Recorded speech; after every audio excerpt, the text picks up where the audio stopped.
impressionnante rafale. Donc là on a un aubépine dans la haie qui est tombé. Il a été à moitié déraciné. Là des claustras sur l'abri du voisin qui ont été soufflés. Dans la forêt, on ne le voit pas, mais il y a des arbres qui sont tombés dans les bois, d'où l'alerte orange.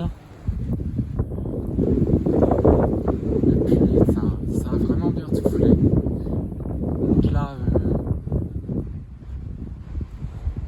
le soleil va se coucher, donc ça s'éclaircit. Et là, devant, c'est un peu affaibli. Elle est tombée temporairement à 70 km/h. Donc voilà, le vent a été vraiment très agressif. Il a même causé quelques petits dégâts. Donc peut-être des chutes d'arbres vont être à signaler. Là, le tel insecte, lui, a été carrément renversé alors qu'il est déjà très lourd. Et puis, sur ces sols détrempés, de telles rafales peuvent renverser facilement les arbres.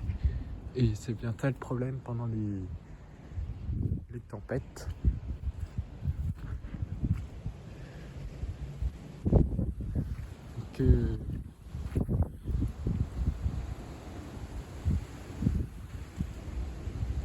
y a 25 mm et demi déjà en pluie. Donc, vraiment beaucoup de pluie. Et là, on a l'air polaire maritime qui est en train d'arriver à l'ouest.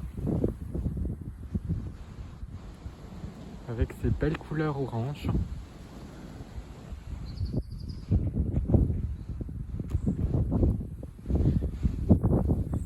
Donc, la rafale de tout à l'heure a été impressionnante. Les champs sont carrément inondés. Voilà. Après les 25 mm et demi de pluie en un peu plus de 24 heures. Donc accumulation de pluie importante quand même. On attend des réactions de cours d'eau dans les prochaines heures.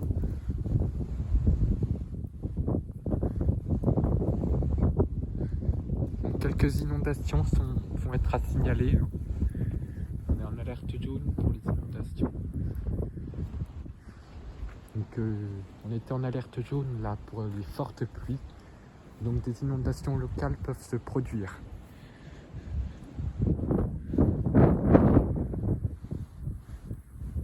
Que cette tempête Louis a été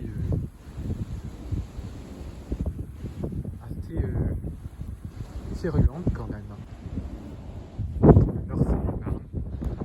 C'est bien ce que les modèles avaient prévu.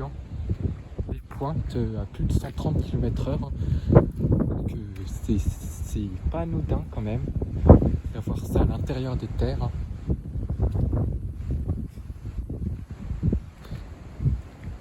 Donc c'est surtout grâce aux rafales convectives que l'on a réussi à franchir la barre des 130 km/h dans les terres. Tous ces orages, ces fameux grains orageux. Donc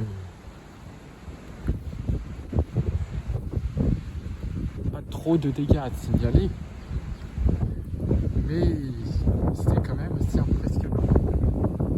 Il y aura peut-être quelques dégâts un petit peu plus loin dans la région. Que là, il y a encore un petit peu de vent, mais ça n'a rien à voir avec ce qu'il y avait tout à l'heure.